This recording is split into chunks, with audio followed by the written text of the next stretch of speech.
Hello and welcome back to A Method to the Madness. We are on part 2 of our moral alignment chart video slash series.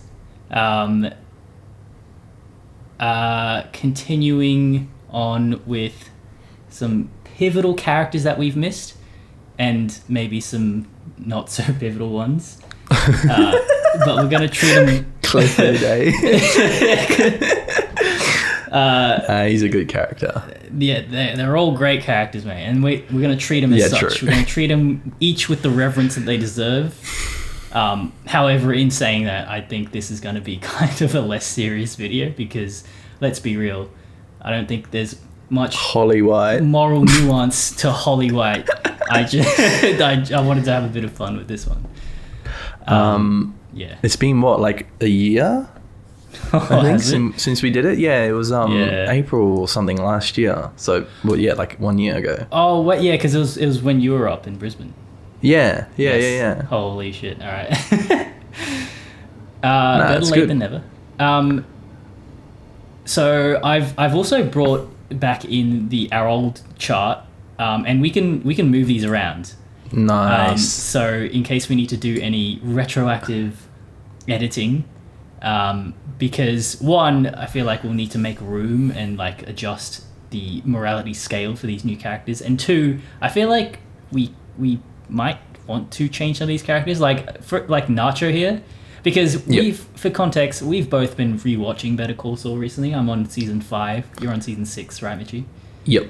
Yeah, and I don't know. I feel like Nacho he belongs a little bit more down the chart. What do you think? Down? Yeah, I reckon so. I reckon he's a bad dude. Nacho? Yeah, like the thing is he has what? He has a heart of gold, but that shines bright because he is a gangster. To us, you know what I'm saying? Like he chooses to be a pretty bad person, I feel. I don't know. I feel like the thing is with him, we don't really know how he got into the trade, the business, right? And that's kind of like what I would like to know to determine his character, because he feels like a victim to me. Yeah, but that's why did he get in? I think that's a trick, you see, by the show, because I think that, you know, this is like my third rewatch. I kind of get the impression now that Nacho is he's ambitious but in an immoral way. Like he much like Walter, I think he wants to be the man. And he is conflicted because his father is a very moral man, and he sort of wants to keep his criminal life and his like quote unquote like sort of, you know, moral life separate. But it seems like he deliberately over and over again makes these decisions to, I don't know, enshrine himself into the criminal world. And yes, like we don't see him be particularly cruel or violent. I mean, you know, he does beat the fuck out of Crazy 8, but he wants to be a gangster, and he is. And like, I don't know, I feel like this dude is a bit more bad than neutral, I feel. Right, okay. Yeah, okay, fair enough. I'll put him a little neutral, it's maybe a bit too generous, but... Yeah. Yeah. But we ain't no Walter White, that's for sure. No, he ain't no Walter White. Alright, so in no particular order, let's start this. And I've sort of... Oh yeah, another thing I want to preface as well is that I've grouped some characters together, like the ones that are pairs. Oh, that's a good idea. Yeah, is it? Just because the film crew. Yeah, I love these guys. One, to save time, and two, because I feel like there are characters in the show that you can group together because individually they have no moral distinction. They make these moral decisions together, and they are essentially one entity. Yeah. As far as this exercise is concerned. So, yeah. Anyway, let's start Walter with White Jr. Walter White Jr. Flynn. Another thing, I've also gone to lengths to put everyone's full name if it exists. Okay. just because it's interesting to see what their full name is. Yep. All right, so Walter White Jr., what do you reckon of him? Well, I haven't watched Breaking Bad in a while. Just trying to think about Walter White Jr., eh? Like... What's the worst thing he did? That's what I mean. He kind of just doesn't do much. Like he does, but I guess action-wise, he doesn't do a lot. Not like Skylar, but kind of makes sense. He's a kid, right? Like the son of a family in high school and stuff. But I guess his kind of point to the story is that he's Walter's kid, and therefore, you know, kind of aligns Walt in some ways, morally speaking. Right. Or becomes a justification for immoral things for Walt, because, you know, everything's about his kids. So, As far as teenagers go, though, he is pretty innocent. Yes, and, the beer scene. Yeah, I was just about to mention the beer scene. He illegally buys beer, which is breaking the law. Shame on him. Absolutely terrible. He should go to jail. Yeah, no, we've never done anything like that. We never skirted that close to the law ever, I think. Well, he doesn't actually buy it though, because he doesn't even get to buy it. He gets caught beforehand. Yeah, that's true. He attempts to buy it.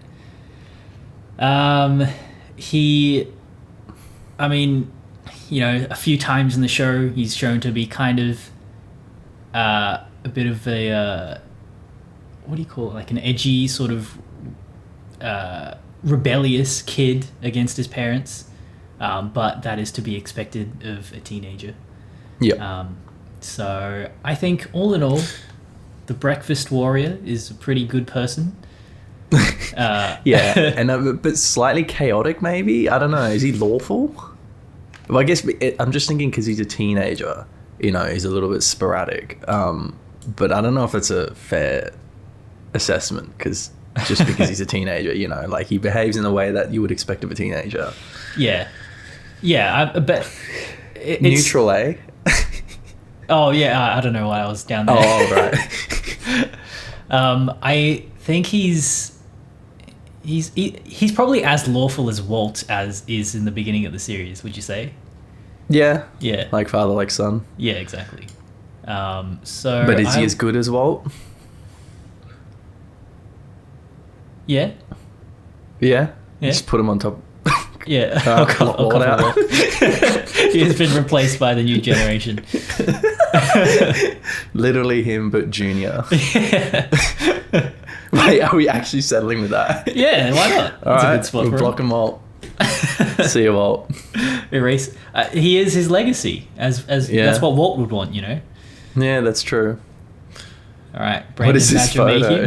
Is this from the this is like the extra trivia. Like, which episode is this from? Yeah. If you can guess that, you're definitely pretty good. This is when he's buying from the fake Heisenberg. This is when he's on the bench. Oh yeah. Why does but the background's a park in that? I thought he'd sit in front of a park. Yeah, he is, but the camera angle is pointing sort of to the side of the park. I'm pretty sure this is the scene where he's asking like, "Hey, so are we going to do this?" Yeah, but he's on the wrong bench. Yeah. Fuck, we know the show inside and out, don't we? Yep. Brandon Badger Mayhew. Brandon. Who calls him Brandon? You mean Badger?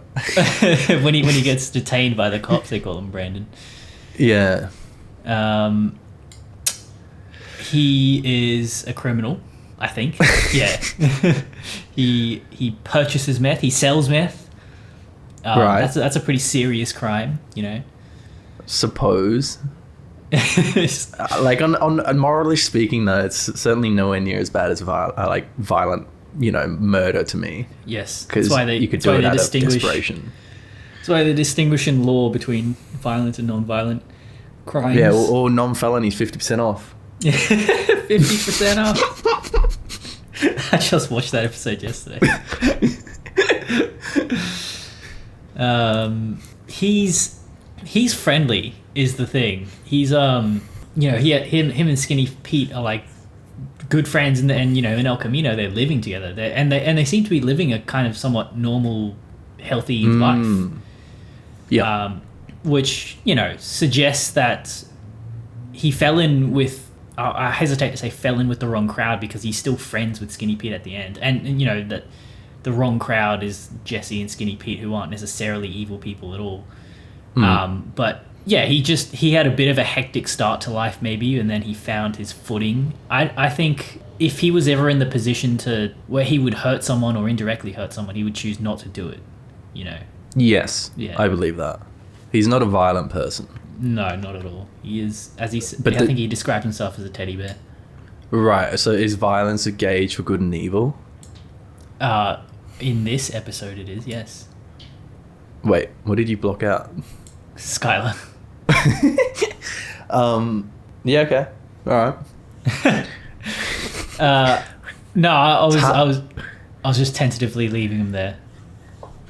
I reckon is he lawful? Yeah, he's not very lawful. I kind of need he's a bit chaotic. a review again. Like, it's not literally lawful. Like, you follow the law, right? It's Well, kind of more of a character-based thing. The law is what, like, okay, think about it like this. If you are living in the United States in 2008, Yep. and there is the law that you have to follow, if you know, in that, you know, you have the societal contract, you have to follow the law. If you break it, you are being unlawful. Not necessarily toward the abstract idea of the law, but because you know that you're meant to obey the law, breaking it is an unlawful act by you of yourself. Like, does that sort of make sense? Right. Okay. So Yeah. the metric is sort of the law, legal system law. Or principles. So, you know, Right. Like it's- like your own principles, I guess. Yeah, like, you know, any sort of rules that you hold in regard, you know when you're being unlawful. Like, if I don't know.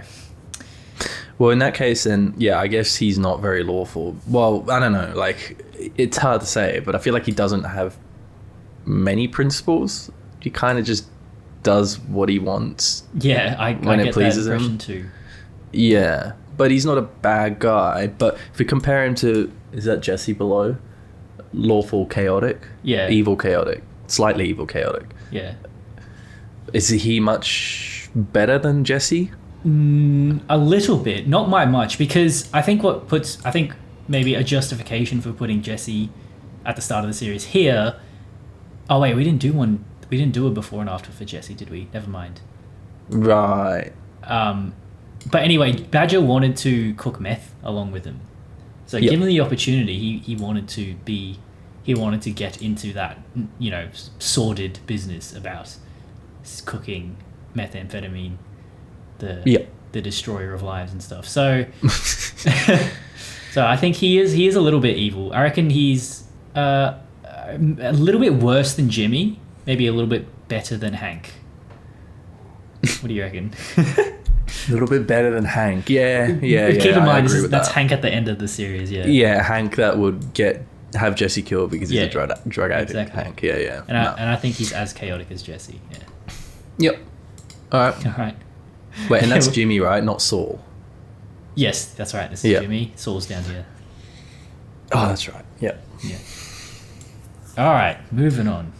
Blazing through these. Bogdan Wolanets. Wolanets. What an interesting character. Yeah, I know. I like how he comes back, like in the later seasons. Like Seasons later. Yeah, because you know some characters I didn't include here were the twins that Jimmy pulls the scam with at the beginning of Better Call Saul. Yep. Like they're characters who are in the first episode and then they never come back. Whereas this hit Bogdan is in the first episode and then he comes back in a big way in the later seasons. Kind of interesting. Bogdan. It's harder when the characters are. Well, maybe it's not harder. I don't know. Like, we obviously don't know these characters so well because they're more minor.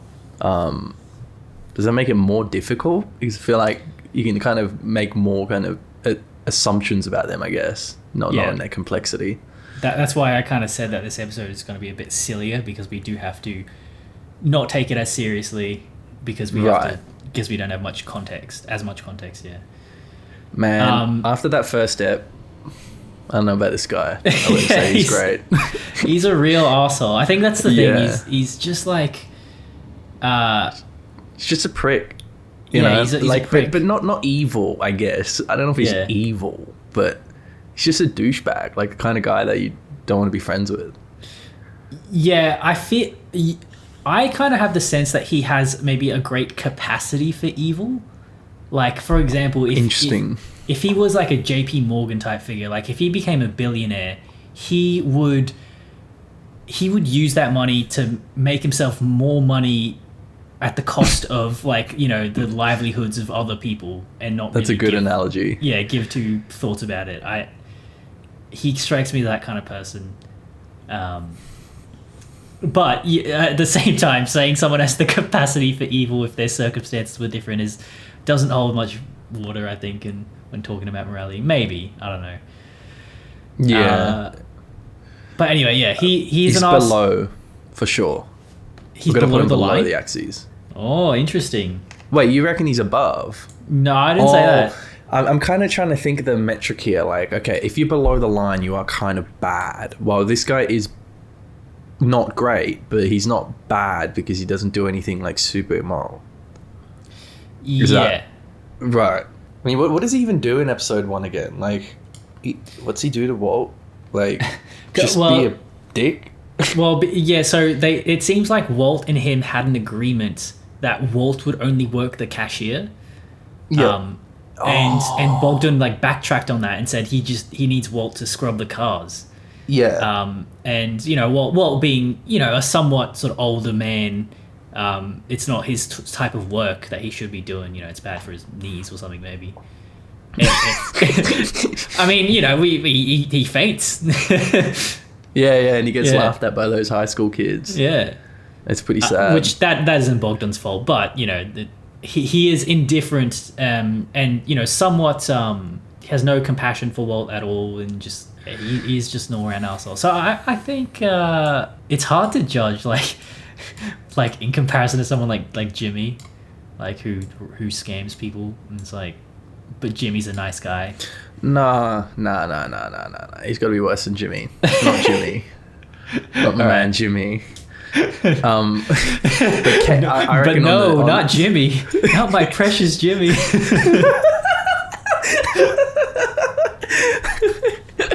Yep.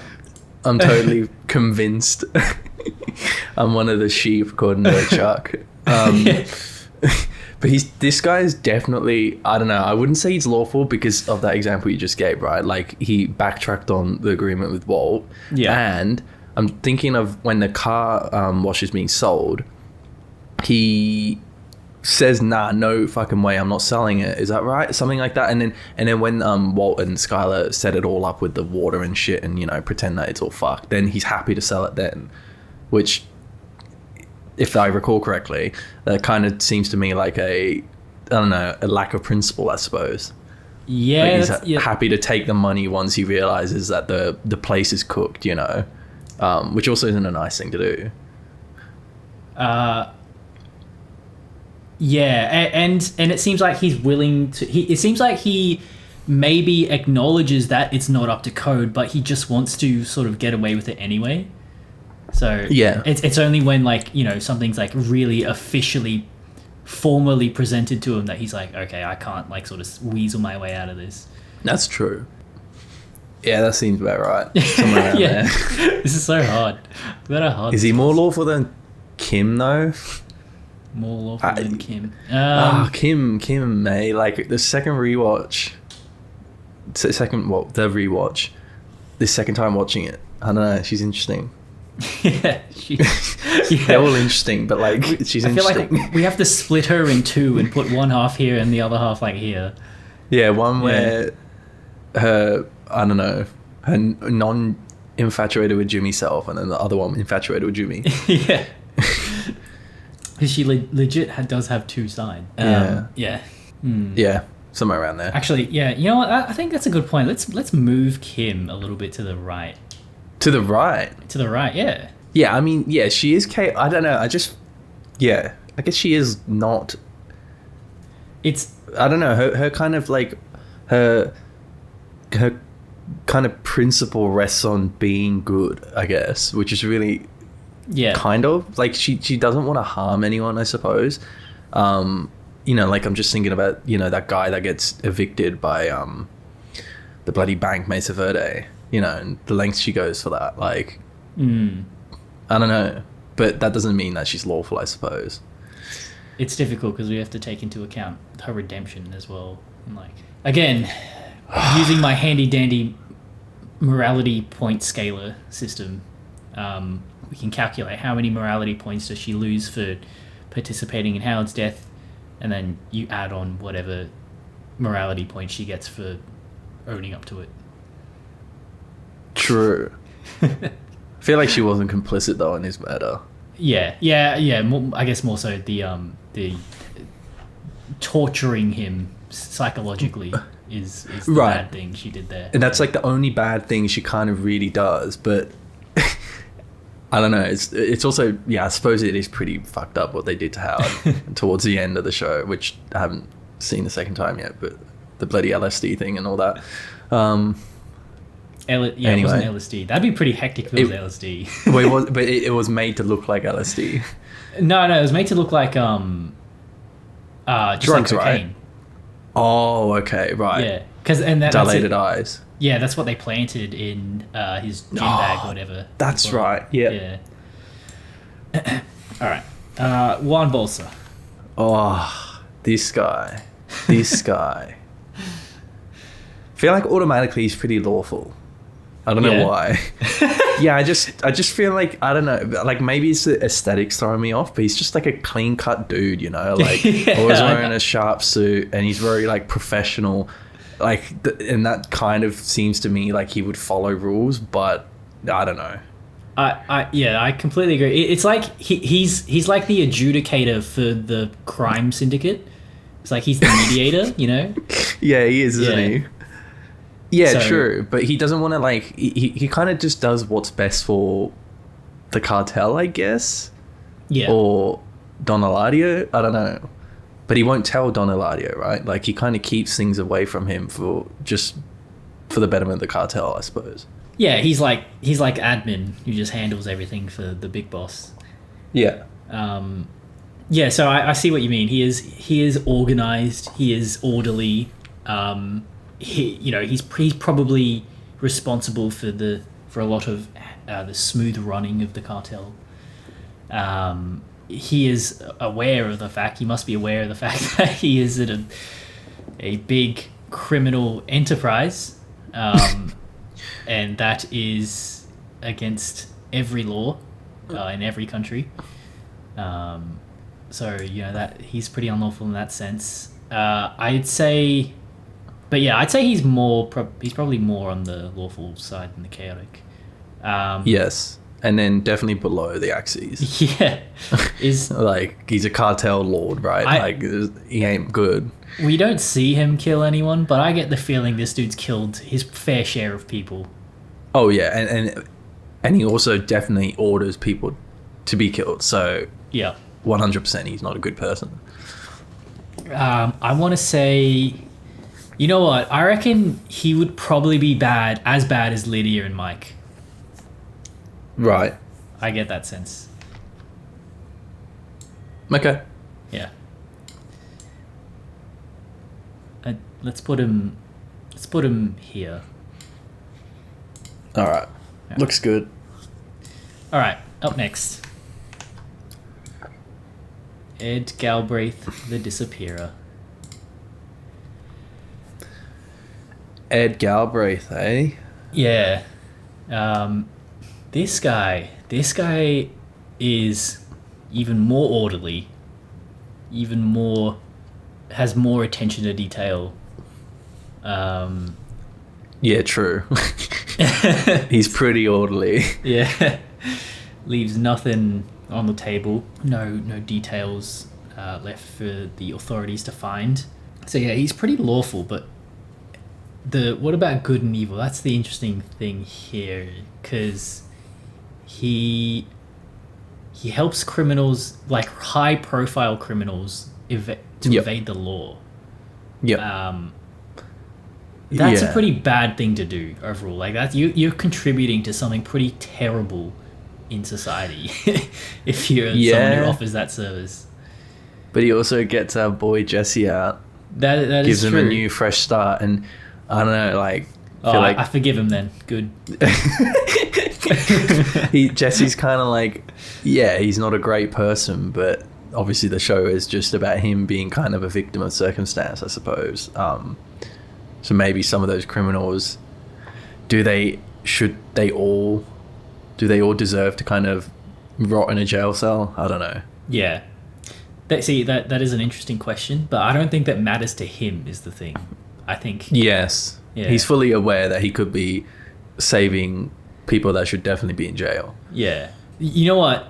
I think everything about this guy just screams like neutral to me, but I don't think we should put him on neutral. But like he's just like such a neutral kind of... He has such a neutral disposition to like good and evil, as in the sense that like he doesn't care if you've killed 1,000 people or if you stole like a Snickers bar from your local shop. Like he's gonna, if you pay him, he's just gonna treat you the same as he does everyone else. Yeah. He's neutral in that sense. Right, but then you add in the fact that he is kind of committing a minor moral transgression by helping criminals get out, potentially really evil criminals. That must drop him a bit, right? Yeah. On the good evil scale. So he's down a bit, but I don't know if he's as bad as people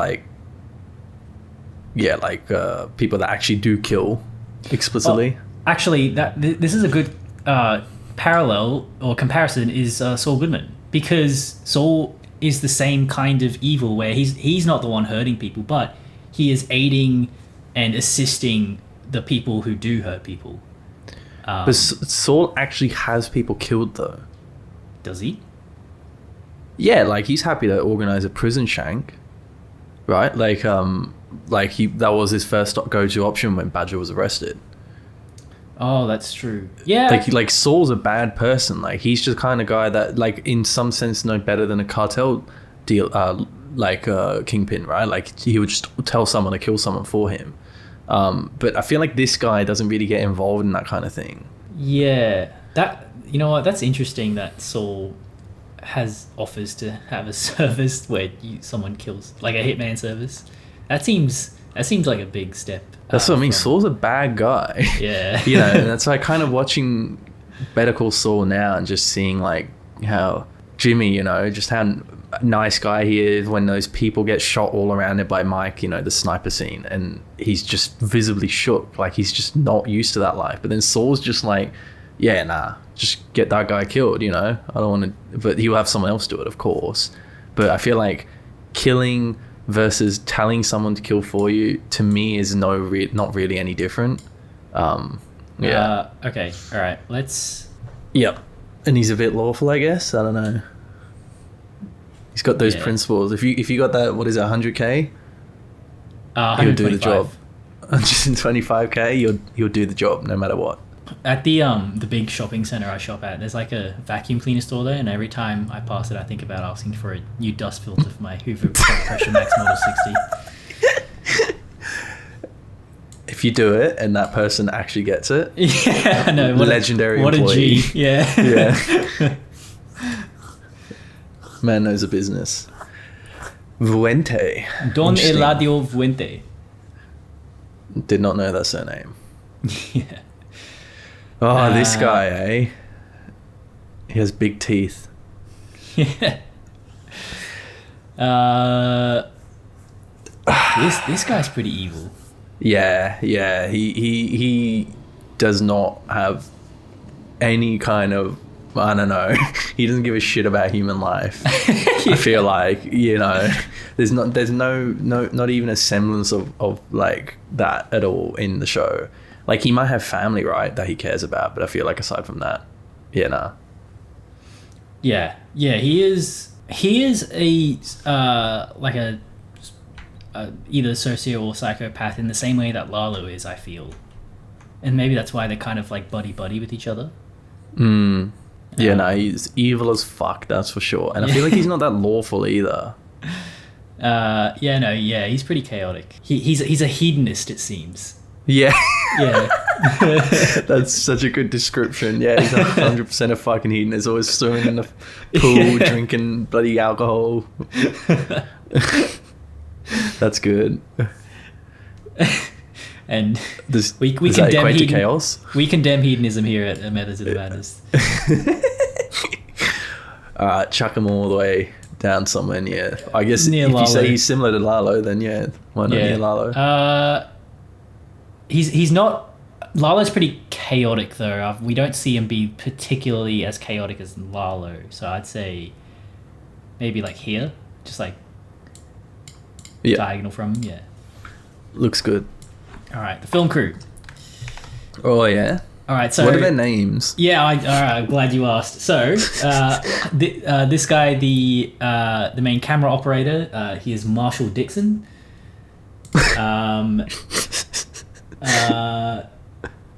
Who's the other guy? Oh yeah, so the sound guy is Phil, and the girl is Sherry.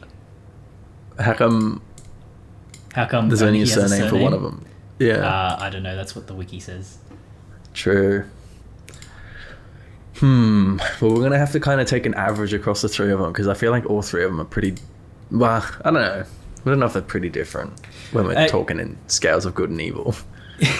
You know, the only thing that does sort of fracture them as a group, or like, you know, us grouping them in the moral sense, is that there's that bit where Sherry offers to give Saul back or Jimmy back the money. Yeah. So she's like seems a bit nicer than the other two, but other than that, they don't make any significant moral decisions in the show. I mean, I guess, but they do stick around and they go along with Jimmy on like a lot of his escapades, which we know are not entirely legal and which they must know as well. Right. Yeah. So they're willing to you know, bend the law a little bit, it seems, to get paid. And and you know, they set up that phone thing with Huell's case. That's just straight up lying to like a court, to a lawyer, to the defense, you know. Huell, right? Yeah. And she pretends to be like this Louisiana like churchgoer. Yep. Yeah. I love that scene, by the way, where Jimmy pretends to be a pastor. Yeah. That whole episode, that whole bit trying to save Huell is so good. Yeah. Okay, so yeah, they're willing to bend the law a little bit. They seem like good people. I doubt they would commit any serious crimes or hurt anyone. Oh yeah. I mean, they kind of have to be better than Jimmy, right? Or the same, because Jimmy kind of is. Jimmy's a hardcore like scammer. Like they are not on that level. Yeah, exactly. I'd say here. Man, we put Chuck pretty low, eh? Yeah, do you reckon? Do you have a different opinion now that you've seen Better Call Saul? Nah, I guess not. He is not the. Yeah, I don't know. It's interesting with him. I feel like he has this sense of greater good in his mind, which he kind of is right. Yeah, you know? That is a good point. Yeah. Gail Bedecker. What a classic character. Classic Breaking Bad universe character. I love this guy. Definitely one of my favorite side characters from Breaking Bad, and then his little cameo in Better Call Saul is also great. Yeah, he's only in one scene in Better Call Saul. Wait, is he? He goes down into the pit as well. That's right. And then Gus just stares him down, and then he's like, all right, I guess I'll leave. Yeah, Gail's interesting because he is just the complete antithesis of what you'd expect a criminal to be. And yet he is so enthusiastic about breaking the law. Yeah. He actually justifies why he cooks meth, right? They talk about it in one scene. He talks about it with Walt. Does he not? Right. Yes, yeah, you're right. He talks about like the artistry of putting your knowledge and skills as a chemist to its full potential or whatever. Yeah. Because, yeah, like, you know, it's as the show Breaking Bad sort of illustrates in its montages, there is a hypnotic, sort of trance-like artistic quality to the process of making pure and sort of good methamphetamine. And Gale, I feel like that's exactly how Gale would have described it as well. I feel another thing is that he's a vegan, and like as if he? Yeah, That's he's a vegan, right. as if he doesn't want to he's- hurt animals. Yeah, and he's in general kind of like He's like a pacifist, nature sort of. person. Yeah, pacifist, I suppose. Yeah, when he's watering that bonsai plant, and I don't know. Yeah, that's a good point you make. So Well, is this that guy's a redemption point for him then? I reckon he's a so. vegan. That gives him some morality points in my book. But like, yeah, I guess if you kill people for a living, but you're a vegan, does that make you slightly better? I don't know. Yeah, Like even slightly, Yeah. or does it not add anything because you already do something that's so terrible that like maybe being vegan doesn't change anything because you're just doing it to make yourself feel better because you kill people, Yeah, well, going back to my morality point scale, I think you get, for every person you kill, you get -10 morality points, and then being a vegan gets you +1 morality point. So you're still down 9 points, but it's something. Well, it's kind of like what's his name? The guy that gets evicted. What's that guy's name? Forgot. How he talks to Kim, saying like, they go to these rich people from Mesa Verde and all these lawyer types and that they go to like a what do you call it? Like where they ladle out free soup for homeless people and then help them out and stuff like that, and just to make yourself feel better, and it's like a really good kind of interesting point because I feel like Gail Bedecker might be like that because he is trying to kind of compensate for all the kind of terrible things he's doing, i.e. cooking meth. That's an interesting thought. I don't personally see that. I think those two things, I think they're pretty divorced from his criminality. I think he is just like that, and then he also just happens to be a criminal. Okay. Well, in that case, then, yeah, I suppose you could redeem it a bit then. Okay, let's have a go at placing him. Oh, shit. You going up high? No, I just go somewhere random when I'm just initially moving him. He's got to be, is he below the line? No, I think he's above. I reckon he's above. But he cooks meth. Yeah, but not super above. I think just above the line. Lower than Bogdan, I reckon.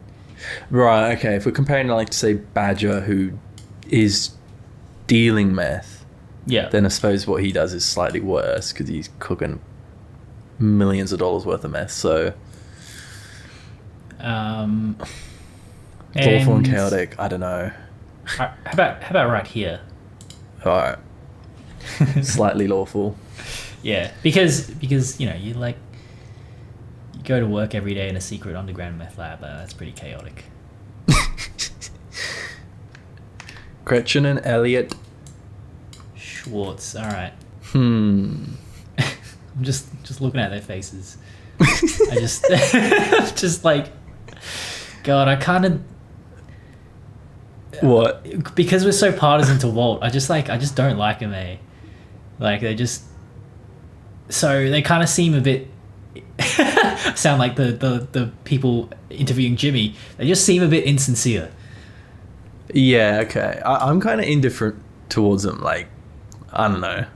Like, they're all right. I guess they would have helped out Walt had he accepted the deals and stuff. But like, exactly. Yeah, you're right. They do not seem very sincere, but that also might be due to the fact that they're like just mega wealthy company owners, right? And I feel like by that point in your career, you kind of do embody some sort of insincerity or appear to do so anyhow. They have adapted to becoming like CEOs and stuff, and you gotta push aside a lot of guilt perhaps in your everyday life, and therefore it doesn't things like they did to Walt don't weigh on them as heavily as it does for Walt, Yeah. But yes, as you said, they do offer to They in fact go to some lengths to help out Walt after, who's the guy? It's Elliot? Yeah. Elliot offers Walt a job at his company so as to not really like hurt his pride, right? Yep. So Walt can make the money himself, and then Walt refuses, and then he just straight up offers to pay for the treatment. And Walt being Walt, he's like, no, I want to do it myself. But like that, Yep. that's I don't know. That's a pretty like generous thing to do, and that's like genuinely, that seems like some genuine concern from them about Walt. Yeah, because they're long-term friends, right? Yeah, and they're maybe falling out, but exactly, maybe they are trying to make up for they're falling out. Maybe they do feel a bit of guilt and they want to make amends. On the other side, they do publicly and like sort of condemn and disown Walt and sort of deny his contribution to their company. Yeah, but like, I don't know. I mean, obviously every CEO would argue this, but you got to protect the reputation of the company because thousands of jobs and all that. And Heisenberg was truly an evil person, right? It's no worse than Howard trying to get Chuck to retire after he tanked the company's reputation. Yeah. It's like the and same look where Howard is. Yeah. Literally could not be any more of a paragon of like goodness. Look at him all the way up in the top left. Yeah, I think we may have to make room, like move him ever so slightly down to make room for possibly where is he? Yeah, who? Manuel over here. Oh shit. Yeah. Howard's got a competitor for the for goodest most moral person. Yeah. The goodest. All right. Well, they're definitely above the axes, right? Yeah, I'd say so. I feel like they're better than Hank Schrader. Yes. Comparing him to Kim. What a concept. Just, I don't know. It's weird that they're part of the same universe, Yeah, they're pretty lawful. Like they don't do anything. They never do anything to break the law or anything. I'd say, all right. How about here? Yeah. All right. Oh, and then we got the totally opposite end of the spectrum.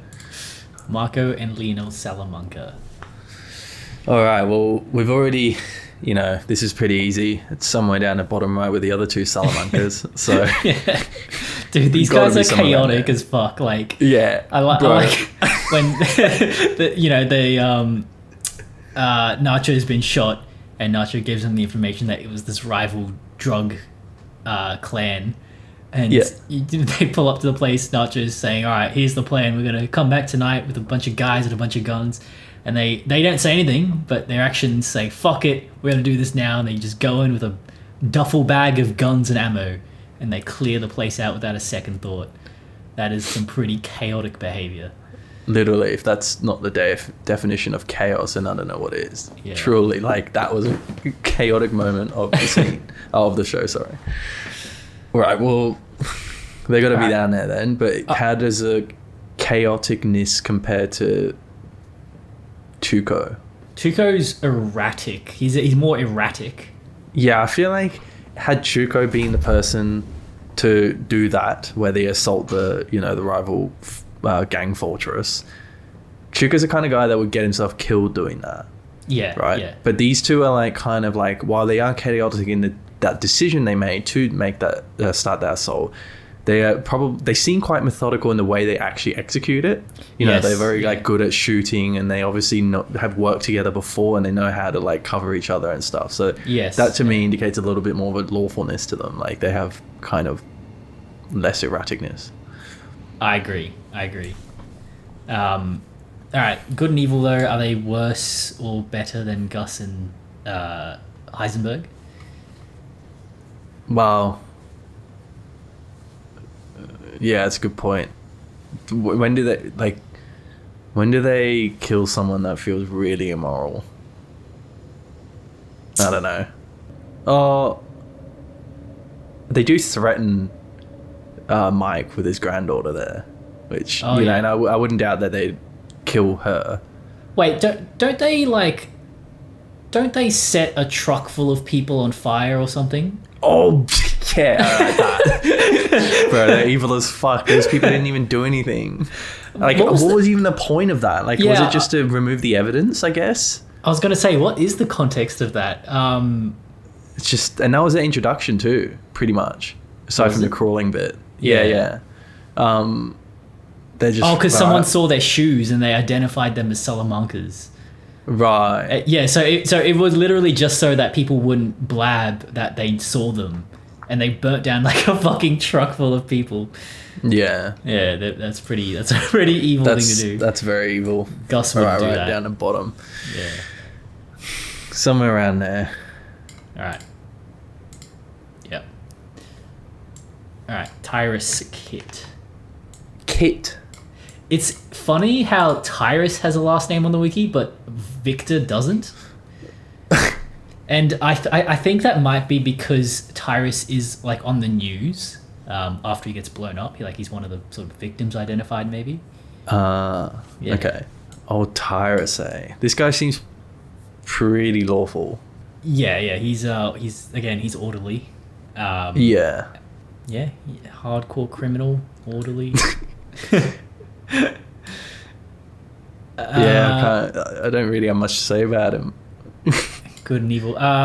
Is he what about compared to Nacho?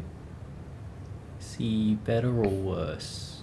I reckon he's about the same as Nacho. Yeah, I agree. All right. Let's just put him buddy next to Nacho. I don't know. We'll just put him there. More lawful? Yeah, I reckon. Yeah. All right. Just for the sake of continuity, let's do Victor next. Yep. Victor. Oh, Victor. Mr. Box Cutter. Victim. I think this is from that episode too.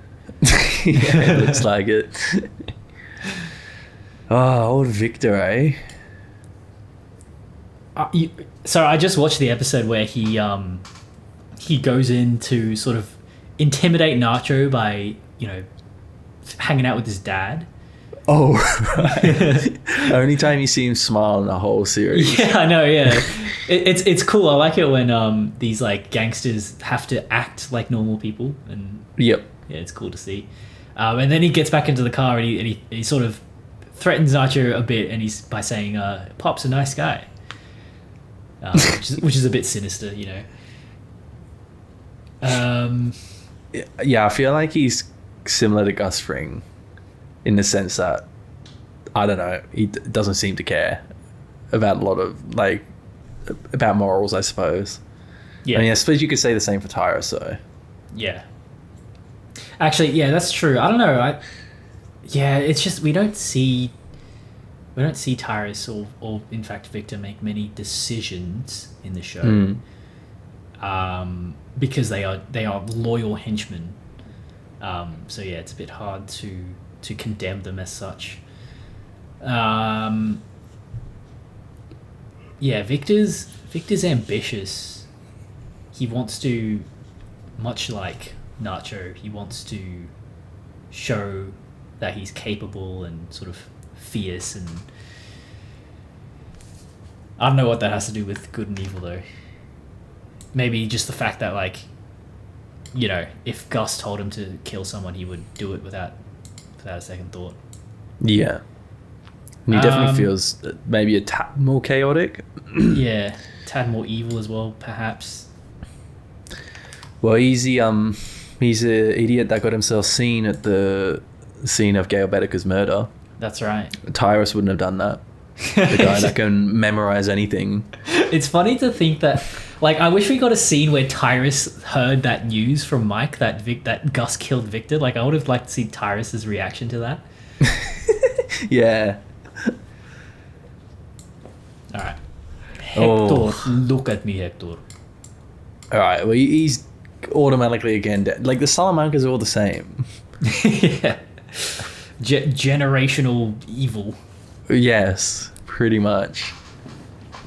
This guy's evil AF. Oh, and like straight, the first thing that comes to mind is the story behind the bell. That's exactly what I was Lalo thinking of as well. me. Yeah. Just sounds like they killed an innocent person, burnt their house down or some shit. Not only and then that, reveled in it. It sounded like they were torturing this dude and they were talking about how his wife was screaming from the next room and stuff like that. And yeah, like some proper sinister shit. Like, oh, holy shit. Yeah, that's like Todd level, you know, like there aren't many characters in the show that are that sick. Yeah. And he's pretty erratic as well. From, you know, as we see from when he's not paralyzed. He throws like tantrums and stuff, and he flies off the handle like very quickly. Yeah. Very much like Tuco. Yeah, like that's where Tuco gets it from. Yeah, he's down there somewhere. Yeah, he's down in the gutter with the rest of them. Honestly, he's like the genesis of everyone else there, right? All the other Salamancas. Kind of makes me feel like he should be eviler. You know, he's just a nasty person, you know. Yeah. The other three, at least, we can technically kind of blame on their shitty uncles and dads and stuff, but we don't know what Hector's dad or uncle was like. If it came, or you know, any of his parents, I suppose, if he got it from them, or maybe it began with him. Who knows? Yeah, exactly. Although, yeah, he does, you know, right before he becomes paralyzed, he says something about how the Salamancas built the drug trade. You know, he says Salamanca money, Salamanca blood. True. And does he say I built this? I can't remember. I don't know. Yeah. I feel like it probably does extend past him generationally. Yeah, I reckon it must. All right, this is kind of taking the piss, this one. No. Like this is a very serious discussion we're about to have. But this is a definition of like totally neutral because it's a baby, right? Like they're not fully sentient. They don't have the ability to, like I suppose, well, after a certain point, babies will have character, but literally before a certain point, they're like honestly totally neutral. I'm trying to think of stuff to say. She seems pretty peaceful. I feel like she's not like a shitty baby that cries all the time. Shitty baby. Imagine having a shitty baby. God. Mate, apparently I was one. Always crying, according to my parents. Yeah, so she seems pretty well behaved. Yeah. Yeah. Yeah, okay. She is our first true neutral. By definition. And by definition, she is worse than Gail Bedecker.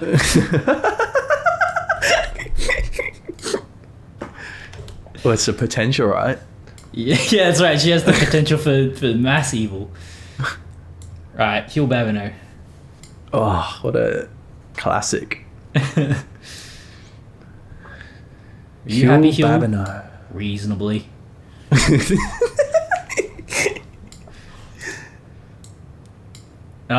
This guy is the master pickpocket.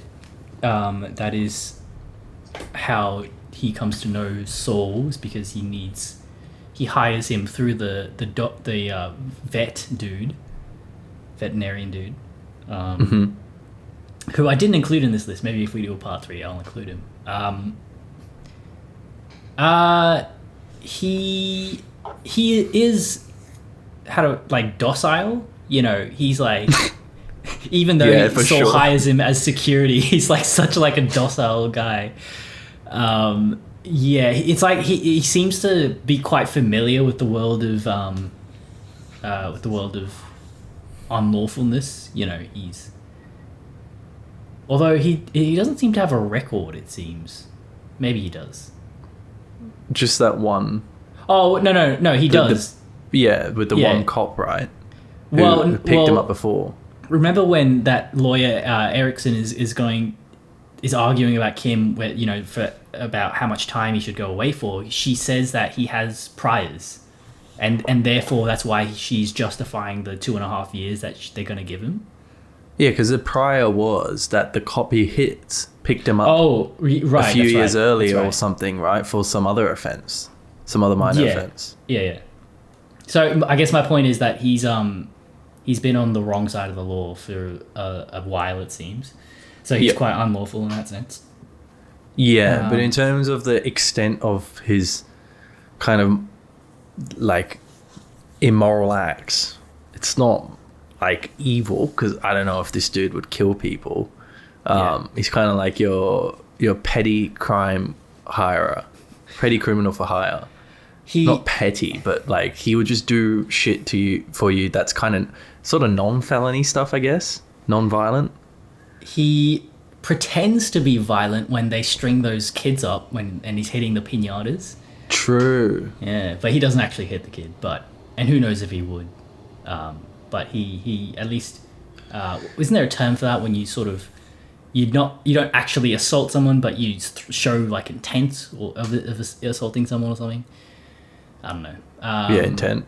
Yeah. Intent, grievous bodily harm. I don't know.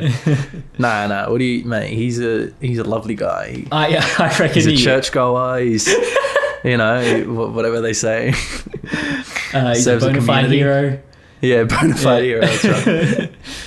Better than Jimmy, eh? No. Okay, I reckon he's probably on the same goodness level as Jimmy.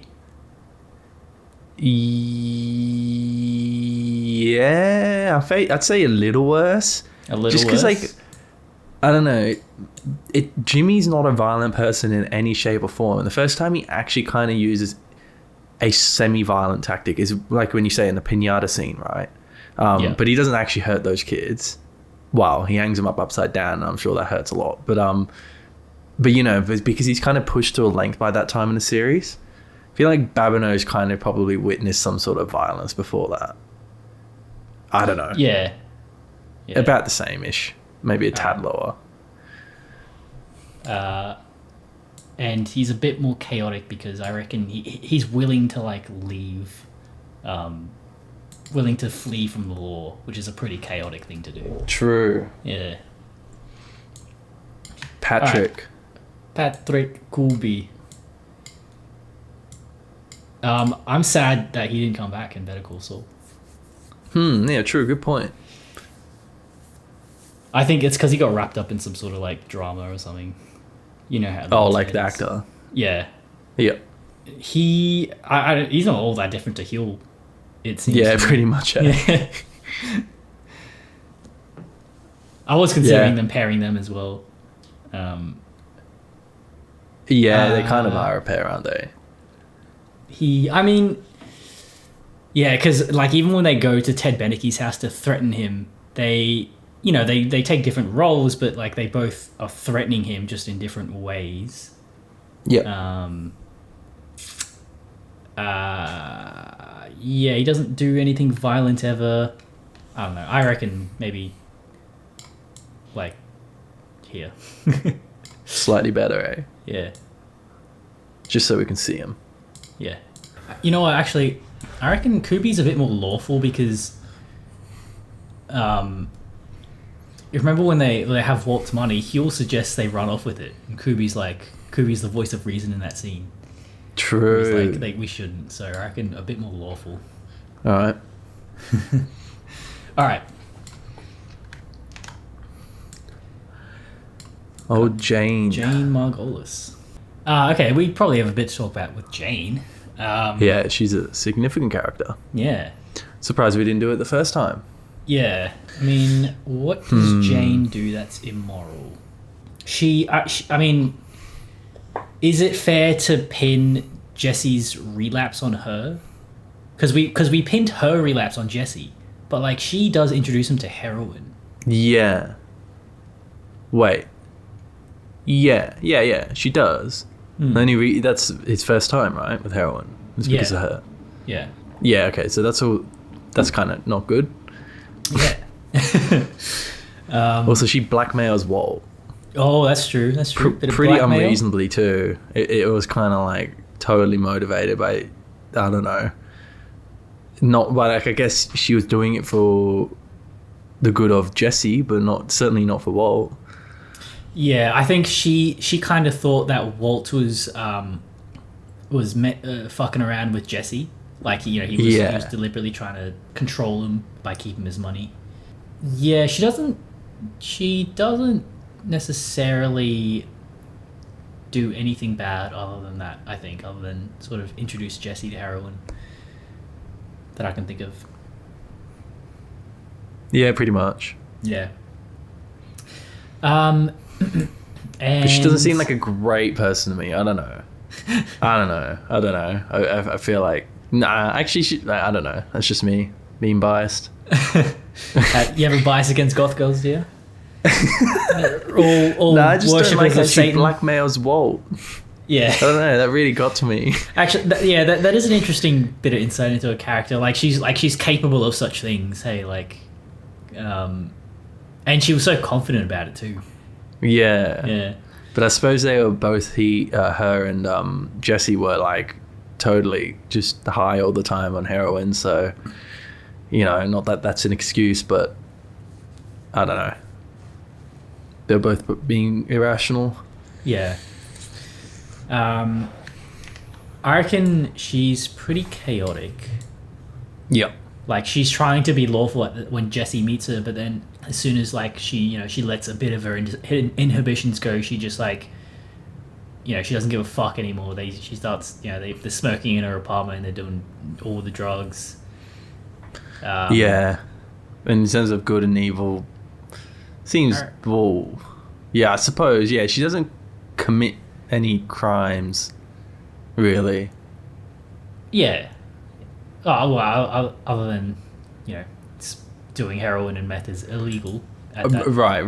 time in the United States. Crimes to others. Yeah. But I'm just thinking about, like, I feel like the whole money thing with her, she just felt like something, like, kind of a greedy person. Like, and I don't know, maybe she can justify it in, you know, in terms of, like, I'm doing this for Jesse, but I feel like she kind of, as soon as she saw that $1 million or you know, whatever Jesse was deserved, she kind of just saw green and just wanted that money. Yeah. And I don't know if it really had anything to do with Jesse. She just saw an opportunity there to get a lot of money. Yeah, I think it was a double whammy. Like, she, you know, she probably thought of Jesse. She was like, oh yeah, Jesse, this guy's all right. And then she found out that he was a half a millionaire, and suddenly that prospect of running away with him seemed like a really great option. Yeah. So I mean, what are you accusing her of being dishonest? I don't know. It doesn't put her up higher, that's for sure. Okay. Yeah. I mean, yeah. How about? Yeah, somewhere around there. Yeah. Kind of bundling them up. Yeah. I'll put Badger a bit below, just because he's selling meth, which is a pretty bad thing. All right. This guy. Joe the Wrecker. Again, he has a similar thing to Ed Galbraith, where he assists criminals in escaping the law, escaping justice. Yep. We don't see him break any laws. We don't get any hints that he might be breaking any laws or anything. But it is suspicious that he knows so much about the law. you know? Like, that kind of suggests to me that he's been in scrapes with the law throughout his life, maybe. I don't know. But he's also very kind. He offers to, you know, get rid of Jesse's car for free because, quote, he says he's a good kid. Yeah. Yeah. But then as soon as he finds out the car's being tracked, he dices him. Yeah. Is that unreasonable though? Like, I don't think so. I don't know. I don't know. I guess it's not. I mean, we'd probably all do the same, right? It would take a lot of moral integrity to kind of commit to what you said and exactly and not run away. But it does also mean that he's like not super kind of honorable. Yeah. Who is in this series? Yeah, you say, yeah, that's a good point. But he is sort of honorable in a way. Like he never like blabs to anyone about anything, and True. He seems to just have a problem with the authorities. The law, yeah, basically, yeah. So sort of like how Hector won't even snitch on Gus. On who? Yeah, On Gus? on Gus, right? Yeah. Yeah, and because even though they're mortal enemies, somehow you never say anything to the authorities. That's like even worse. Like it's crazy. This guy's kind of in the same boat. Like he's really trying to convince Hank not to get into the RV. But why? Like I don't think he has any reason to be so dedicated to Jesse and Walt. Yeah, no, I think it's much more to do with his hatred of authority, for sure. Yeah. This guy's pretty neutral in terms of good and evil, I feel. Lawful and chaotic, though. He's pretty lawful, I'd say. Yeah. I'd say maybe here. All right. Yeah. Tad evil. Oh, the Kettlemans. Craig and Betsy Kettleman. What's this shot? What are those stars behind them? That's their little shop that they have set up in season 6. Oh, fuck. Okay. I don't... Yeah, I'm up to season 6, so I haven't seen this bit yet. Again. You're not up to season... I thought you... What? Where are you up to? Yeah, like I'm just about to start season 6. I finished season 5. I see. Yeah. I forgot they make a return. Yeah. Aside from the jail scene, of course. But and Craig is like got really buff in prison. Yeah. And everyone's thirsting over Betsy in that scene as well.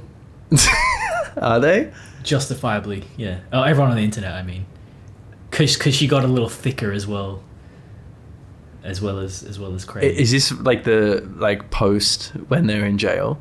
Yeah. So this is interesting. She's gotten out. Yeah. Okay. This is an interesting. They are very morally dubious, these Kettlemans. Yep. And I think, the reason why they are at the start of Better Call Saul, they sort of like foreground the show's peculiar brand of moral exploration of, Craig being a white collar criminal, someone who has embezzled money. And, it seems as much Betsy's decision to do that as Craig, if not more Betsy's, it seems, just based on the dynamic of their relationship. But yeah, it's that question of like, I guess it's a similar thing with Ted. No one's getting hurt necessarily, but it is an immoral thing to do, and sort of, you really, you have to think pretty hard about why that sort of stuff is immoral. That essentially it is just stealing. Yeah, exactly. Yeah. True. It's 100% stealing. I guess. Yeah, it doesn't seem so bad ostensibly because, like, you're not killing and hurting people, but what good could have come from those $1.5 million of taxpayers' money or whatever, however much it was, those are questions you have to ask yourself. But he's trying to justify that he deserves it because of overtime and shit. Yeah. He worked very hard for that money. But I think the thing about them as well is that, in fact, they're very similar to Jimmy in the sense that they refuse to own up to it. They refuse to take responsibility. Yeah. And that does, I think, reflect some moral corruption on their part. Again, I think it's a similar thing. They have a great capacity for evil if you put them in a position to, True. Yeah. Like Bogdan, yes. Because essentially what the thing that is similar between them and Bogdan is that they're all greedy. Yes. Yeah. All right, well, that's a good kind of starting point around Bogdan, I reckon. Yeah, except I think they're much more unlawful, obviously, because they broke the law and then continuously lied about it. They staged an elaborate thing where it looks like they got kidnapped. And do a crap job at it. Yeah, well, arguably. That's pretty chaotic. Yeah. Yeah. They are pretty chaotic if you think about it. Like they are very sloppy, and they jump from like lawyer to lawyer, you know, after they don't like the deal that Kim got them at HHM, they go back to Jimmy. And they have to be more evil than Bogdan, right? Do they? Yeah, because Bogdan didn't steal $1.5 million of cash. That is true. He might do, but I don't know. He didn't. Alright, do you like that? Yep. Alright. Oh, this guy. Oh, Kevin Whitetail. Man, this guy's he's an interesting character. Yeah. I appreciated him considerably the second time around. Yeah. He is interesting, because he's like he has that like stereotypical like gentleman quality about him. Like almost a chivalrous. Sorry? Almost chivalrous. like a chivalrous, yeah. Yeah, but it borders on being kind of like, I don't know, bigoted. You reckon? But like in an old-fashioned way. Yeah. There's some things he say like that are a little bit kind of sexist, I suppose. Like when Kim breaks her arm and then he calls her like the little birdie broke her wing or something. Right. You know, which is a pretty like by modern standards. Like in his day, it was probably fine to say that, of course. But like by modern standards, he's kind of a little bit, you know, old-fashioned in that sense, which isn't necessarily bad, but it seems like Kim doesn't like being told that, and that's kind of, she doesn't like him anyway, right? Is that right? Does she not like Kevin? No, because she imitates him and all that, you know, that scene where, you know, and she clearly, because he's kind of the source of the issue with the guy that's being evicted and how he doesn't give a fuck about him while Kim's trying to help him out, you know, like Kevin is, I don't know. Right, I'm not up to that bit, so you'll have more recent insight than me. Kind of classic CEO kind of character, a little bit, like trying to justify detrimenting one person for the benefit of others that he reckons, or like, I don't know. Yeah, that's true. I reckon.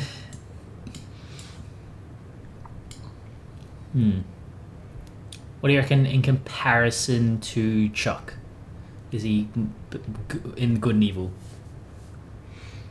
Yeah, like he's. I reckon Chuck has more. More ethics about him. Like he's more ethically inclined because, you know, Chuck is the kind of guy who would read like Aristotle, for example, and sort of like make an effort to. If not embody, but like, you know, affect those values. Whereas Kevin, you know, he's just like you good old fashioned, like, you know, Southern hospitality values kind of thing. Like you know, he's not. He tries his best to be nice and courteous, but like, you know, he maybe lacks a certain self-awareness to make moral decisions. Especially when it's the decisions to, you know, evict that guy from his property. You know, it's like so many degrees of separation from him that he doesn't sort of realize quite how immoral that act is. Does that sort of make sense? Yeah. But does that make him less good? Yeah, that's a good point. Ignorance is ignorance from your actions. Definitely in the chaotic lawful spectrum compared to Chuck, he's more chaotic because while he kind of, you know, holds his nerve when the ads are played, right? Those kind of defamatory ads that Jimmy makes with his dad in it and stuff.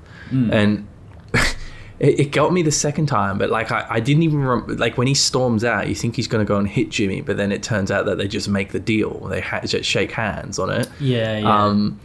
But even the second time around, I thought he was going to go out and hit him. you know, totally forgot Yeah. about what actually happened. And because it kind of seems like he's the kind of guy that, like, traditionalist, you know, oh, well, okay, now this guy's being a dickhead, I'm just going to deal with this by, you know, Right. by punching it out kind of thing. But then it turns out he doesn't, but he still kind of does seem really pissed off and angry about it. So I'd say he's still pretty lawful, but not quite as lawful as Chuck, who would definitely keep his cool in a situation like that. Yeah. I think the difference there is that Chuck, while keeping his cool, he would never forget it. He would, like, sit on it and stew on it and be spiteful about it. Whereas Kevin, he would get angry in the moment, then he would just let it go. You know, like in like a few weeks. I think that's good. Yeah. All right.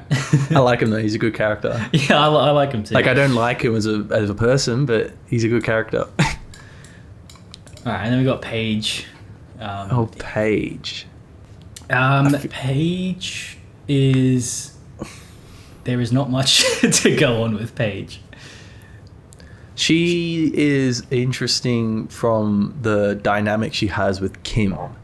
Yeah. Like, Kim kind of gets pissed off at her a few times because Kim's stressing out about other things. And then she's very kind of stern about it, but also does forgive her, you know, moves on with it.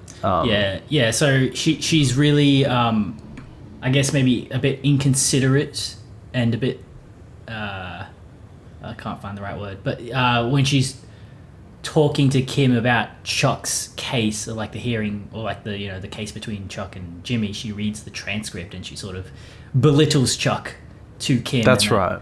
And so there's like a, but you know, she doesn't have the context. She has like zero context. She just read that transcript out of curiosity, and to be fair, Chuck does come across as this, you know, sanctimonious, posh, like, or not posh, snobbish. Yeah, snobbish. Yeah, arsehole. Yeah. So yeah, because he tells them that they're wrong about the address and that he did it right. Right. Yeah. Exactly. So yeah. I totally kind of don't blame her for the way she did kind of read the transcript and think about Chuck like that, because Chuck was being a real dick in that scene. Yeah. But Chuck was right. That's always the thing, right? Chuck is fucking right at the end of the day. He's so interesting like that. Like, such a sanctimonious prick, yet he's right, you know, about everything. Exactly. Fuck. So good. It was Jimmy. Yeah. He orchestrated it. I don't know. Paige seems like a fairly moral person to me. Not, you know. Yeah. Like, compared to Kevin, I'd say she's pretty similar. I mean, she seems a bit more reasonable about evicting this guy. And she also seems to be a bit more kind of understanding of, like, Kevin's ability to kind of lash out. So that might make her a little bit more lawful than him. Right. Okay. Because especially in that scene where Kim changes her mind, goes back into his office and grills him. And I think that's the last scene with Kevin. I'm not sure. I'm pretty sure it is, though. No, I think he comes back in season 6 when Jimmy's at that club, and he pretends to be... he pretends that like they're not letting him in because he's Jewish, and sort of Kevin calls him out on it. Oh, okay. Right. Yeah. I don't remember that at all. Keen to watch that bit again. But she kind of looks at Kim and seems to kind of like internally confide in her in some way for standing up to Kevin. Like, that's the way I kind of took it, because she probably struggles to deal with Kevin sometimes, right? Because they're kind of like co-CEOs, but he's sort of got more power than her because, you know, his dad was a founder and shit. No, it definitely seems like that it's a subordinate relationship between Paige and Kevin.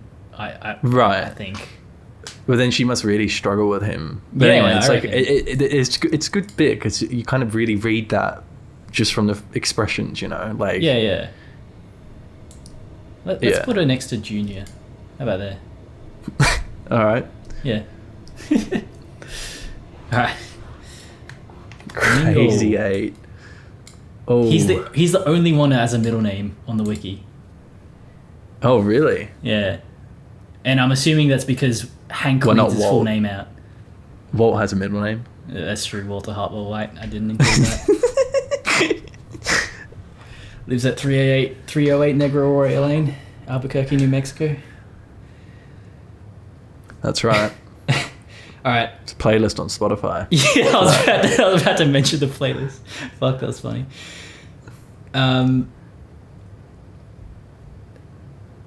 Domingo. I watched the episode the other day about how he got the nickname Crazy Eight because he folded on a pair of eights. That's right. Yeah. Ocho loco, this guy, huh? Well, given that this photo is from, episode 1 of Breaking Bad, and it's got Crazy Eight in the title, this is kind of more of the post transformation of Domingo, right? To Crazy Eight. Yeah. I think we will always assume that we take the characters as they are at the end of the series. Right. Well, in that case, then he's pretty evil. Yes, I reckon he is pretty evil.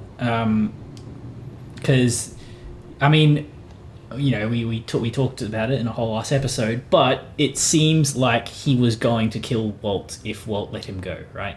That's the sort of the impression that you get. Oh, 100%. Yeah. No doubt about it. He would have 100% killed him. Well, he stole the Sharda plate, and just, he would. Just from his performance as well, like, he's just like, he's obviously just biding his time, and he's like, he's acting like this puppy, and, he's like, oh, you're doing the right thing, Walter, as Walter's got the key. Yeah. Yeah, he's, it's some good shit. Yeah. It's also such a survival scene. Like, this dude just wants to live, I guess. Yeah. I kind of don't blame him by that point, but it's more the fact that how he treats Walt, when he arrives at the cook site in the boonies. Yeah. And he just basically says he'll kill him, right? Unless he can cook meth. He was going to kill him, and then Walt convinces him not to by showing him how to cook meth. Yeah. And so he is sort of like he's a mid-level manager in the drug cartel at the time when during Breaking Bad season 1. So, which means that he, maybe he's killed people, but he's at least done terrible things for the cartel, presumably, in order to rise to that position. Yeah. Yeah, you don't get to middle management of the cartel without breaking a few leg bones, you know what I'm saying? So, yeah, I reckon this guy's pretty bad. Tyrus level bad? Victor level bad? Victor level? Victor level? All right. I don't know. He just seems pretty nasty. Yeah. Chaotic. He's pretty chaotic. He's like... Yeah, he is. He's got like a Rottweiler that he's trained to like kill people. So that's pretty fucking chaotic, man. Like... Yeah. I'd say a bit more chaotic than Jesse. Yeah. Yeah. It's interesting though, because he seems kind of like a nice guy beforehand. Yeah, before I that, I like how Lalo asks Ignacio how he knows him, and Ignacio says, my family knows his family. And like, it's obviously... He has the same motivation for getting into the criminal business as Nacho. He just wanted to, he just wanted a bit of extraness in his life. He just, he wasn't content with just being a law-abiding citizen. He wanted to be the man. Make some dosh. Yeah. Oh, this guy. Jack. Oh, I think I misspelled. It's Jack Welker, isn't it? Not Walker. Oh yeah, you're right. Yeah. Either way. Jack Welker, he is a Nazi. straight up, like, it was from the image. Yeah. Can pretty quickly classify him. I forget, but is there like a line or some sort of indication somewhere in the series that they've just straight up murdered like some black people? I swear, there was something in this series about that. I mean, given his affinity for murder, and they're obviously racist, doesn't surprise me. I may be thinking of True Detective, because there's like a band of neo-Nazis in that show, and they sort of kidnap some black dude. Yep. Yeah, okay. Maybe I'm getting my shows crossed. But anyway, anyhow, they murder, that's for sure. Yeah, they are murderers, mass murderers, it seems. Yeah. Yeah, they torture as well. Yep. Yeah, what about chaining Jesse up? Yeah, exactly. Treating him like an actual fucking animal, like, it's pretty fucked. Like, yeah. He's right down the bottom somewhere down there. But in terms of his lawfulness, it's kind of interesting because, like, I don't know, I feel like he has principles. I can't remember exactly what they were, but, like, I don't know, when he goes to kill Hank, like, he's kind of thought it all out, you know, like it just has to happen. Like, that bit always gets me, you know, when Walt gives up the money, but then, you know, Hank realizes that Walt's an idiot, and because he knows that Jack knows that he has to die. You know, and he obviously has thought all that out. Like, he kind of seems like a smart dude. Yeah, actually. He's a savvy criminal for sure. Yeah, like, and that's why he's the leader of them. Yeah. And you know, he does seem to have some sort of, like, you know, some code. He takes offense when Walt accuses him of hiring Jesse, because he says, I ain't work with no rat. That's right. Yeah. Yeah. There's a couple instances of that kind of behavior. Yeah. So I'd say he's very evil, in terms of, like, if we compare him to Todd, say. I don't know. What do you reckon? Evilness wise. Oh, evilness wise. I'd say maybe a bit more evil, just because he, unlike Todd, I don't know. It's hard to say with people like that whether they can, like, grasp the significance of, like, what they're doing. Like, I feel like Todd can't. You know, he was conditioned that way, whereas Jack, like, Todd learned it from Jack, you know, and Jack is, I don't know, he takes a lot of pleasure in you know, hurting other people, it seems, whereas Todd maybe doesn't as much, I think. Yeah, I'd say he's more evil than Todd. Chaotic wise, I don't know. Surely more lawful than Todd, slightly. More lawful? Yeah, okay. Well, Todd kills that lady for finding his money. Doesn't seem to know what to do with it. Yeah, that is true. Okay, hold on. I want to do some rearranging real quick. I think we should move Balsa, Ed, and Gus a little bit to the left here. Yeah, I feel like Gus is pretty lawful. Yeah, that's what I'll say. In fact, why is he, like, not at least with Balsa? All right, let's put him with Balsa. Ed Galbraith, I feel like we should move him a bit. Maybe there. Okay. Yeah. All right. Marco Pasternak. Pasternak? Yeah, apparently that's his, that's his surname. Interesting, isn't it? I love all these Marco. surnames. Sorry? I love Marco. He's great. He's a great character. Oh man, like that season 1 ending with his death and all that. There's some real interesting poignancy to that. Like, fucking hell. Yeah, it hits hard, but in a real deep but subtle way. You know what's a particularly interesting note of his morality is I think it's maybe in season 3 or 4, we get another scene with him. It's like a flashback. Do you remember this? Oh, with the coins? Yeah, with the coins. Yeah. And he's talking about Jimmy's mother, and he's like he's talking about just how kind she was, and, you know, just like, and Jimmy's being real sort of pessimistic about it. Oh, and he's talking about both his mum and his dad. And Jimmy's being, like, real pessimistic. He's like, yeah, you know, Dad got scammed all the time. You know, he was a loser. You know, he didn't amount to anything.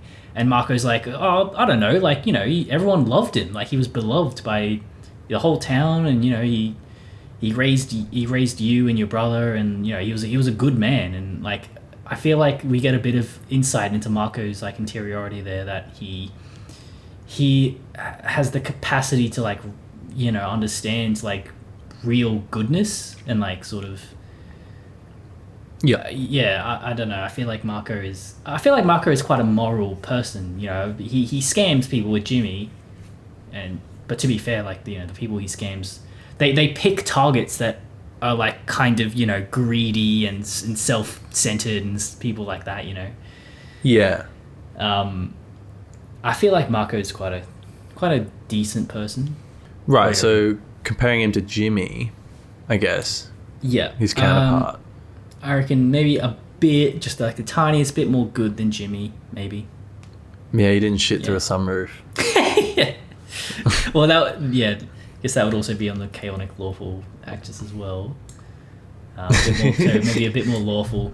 And you know, he's got, when Jimmy meets him again, he's got like that job working at his brother-in-law's company or whatever. And it seems like he's held that job for like a long time, you know, like more than a decade or something. Yeah, and he wants to. He kind of has that itch to scam again, but didn't. Yeah. Scratch it, I guess, until Jimmy came. Yeah, so I'd say he's quite lawful. That makes him quite lawful. Yeah. Yeah, around there. All right. Richard Schweiker. Fucking Richard, eh? This guy. Do you remember what? Yeah. Do you remember what this shot is from? Jeez. That's a bit of a stretch, that one. Could be from... I don't know. No idea. Do you know what it is? I think it's from the scene where Kim has invited Jimmy to like a party at their work. Oh, yep. Yeah, and Jimmy's Have like you even sort of seen that making bit an ass yet? out of him. Yeah. You're right. Sorry, what were you going to say? No, nothing. Just this guy. He's just one of those kind of... They're all great characters, but I don't know. His idiosyncrasies and stuff just stand out to me. Like he's he's a very kind of like, he's kind of really wise. yeah, he is, eh? He does have a lot of wisdom. And obviously he's also quite shrewd too, because he figures out what's going on with Kim with the Mesa Verde and that, and Jimmy being hired and stuff. Like he sees through all that pretty quickly, and then when she accosts him in the hallway out in the open in front of everyone, I don't know, I guess he's kind of put on the spot there literally, but like he kind of deals with it, and then afterwards he deals with it in a really good way with Kim. Like I don't know, he's just a wise guy, I guess, what I would say. I agree, and I think it's meant to sort of surprise us, the juxtaposition between the first time we see him, when he's defending Sandpiper Crossing, because he's their lawyer, and they are very clearly committing fraud, and he's defending them, and we're meant to have like a bad opinion of this guy at the start, but then as the seasons go on, as you say, we see how actually like he has a lot of wisdom, like sort of like social personal wisdom, and like you get the sense that this is a really complex guy, and it's kind of interesting. He is interesting. Really interesting. He's not particularly good. I feel like he doesn't do anything that's bad, really. He doesn't do anything that's bad. He doesn't do anything that's good either, I feel. Doesn't he? I mean, he hires Kim, I guess. Yeah, but that's because... he wants a good employee. Like Kim's a valuable asset, He doesn't seem like a bad guy, though. No, he doesn't. Let's put him... Yeah, and he's lawful for sure. How about just like in the middle of the good lawful... Maybe like, Alright. Alright, Skinny Pete. Skinny Pete. I feel like he might be he looks so young, chaotic. Charles Baker, I believe, is the actor. I feel like he'll be in the middle of the good chaotic. Because he's kind of comparable to Badger, obviously. So I guess, is he more chaotic than Badger?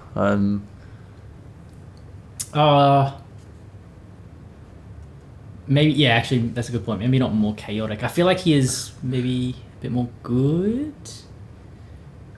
Yeah. Why do I? Because in El Camino, he's the one that he pushes Badger to help Jesse. Right, and then Badger also in the desert, kind of, I don't know, goes nuts Yeah, that's right. and shoots a I forgot crossbow about at the fleeing RV. So, I don't know. Yeah, you're right. I feel like Skinny Pete's a bit better. I forgot about that confrontation. Yeah. Yeah, And probably a bit more lawful too, actually, in that regard. You've seen the that extra scene that they didn't include in El Camino, right? That's on YouTube of Skinny Pete being interviewed by the cops. Yeah. Yeah. I don't recall it very well. And he's got like this sort of fierce loyalty to Jesse, where he says, "Even if I did know anything, I wouldn't tell you because Jesse's my boy. You know, he's a good person, and you know you won't catch him or whatever." Yeah. Yeah, I reckon. Yeah. Maybe a bit more lawful. More Well, he's less chaotic, I guess, than Badger. right. Alright. All right. Steve Gomez. Gomez.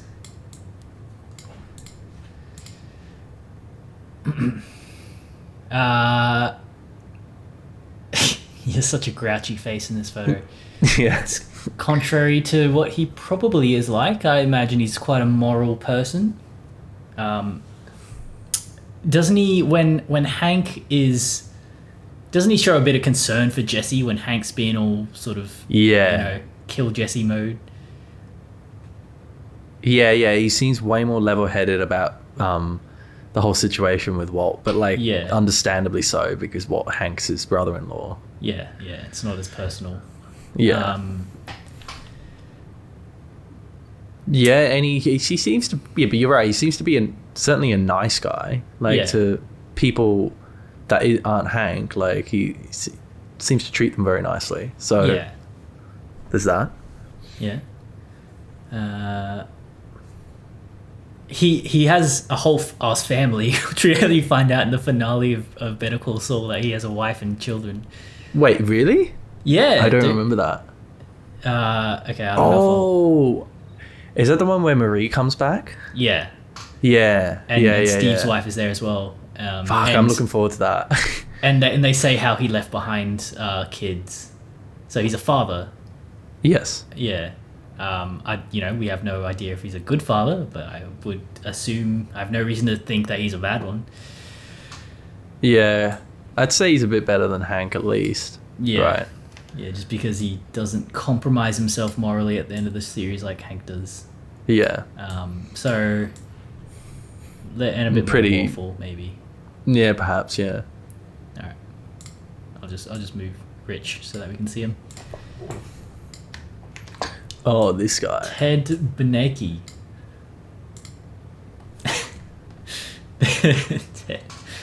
What a dumb fucking character. Or like, what a dumb person. Yeah.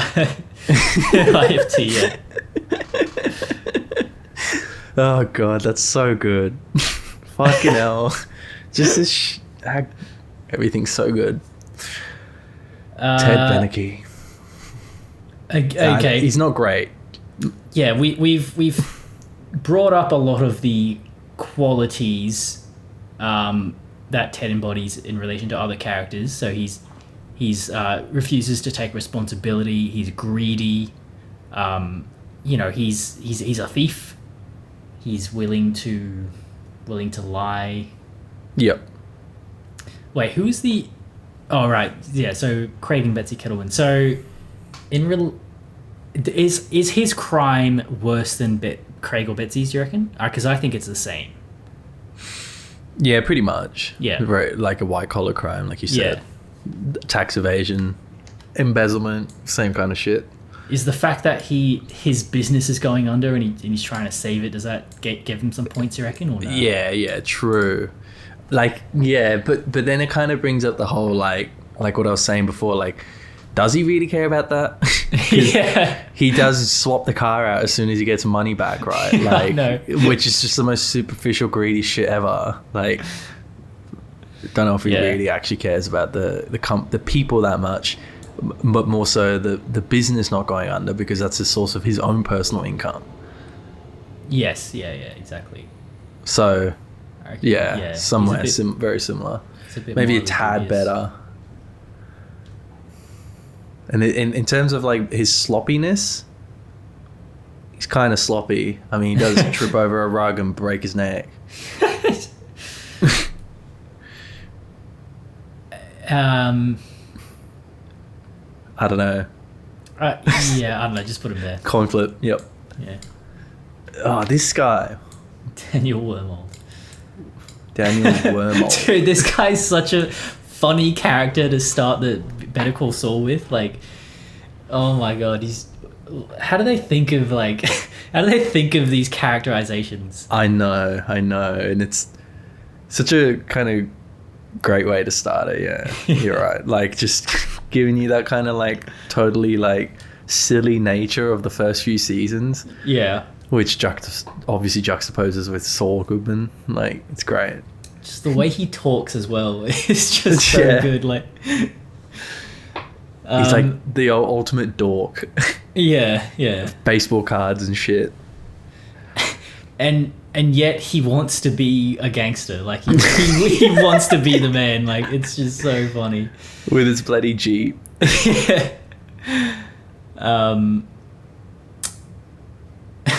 You could have a girl with the bikini in one side and a girl in a parka in the other. Comfortable. Yeah. But he sits in pies, remember? Oh yeah, that's right.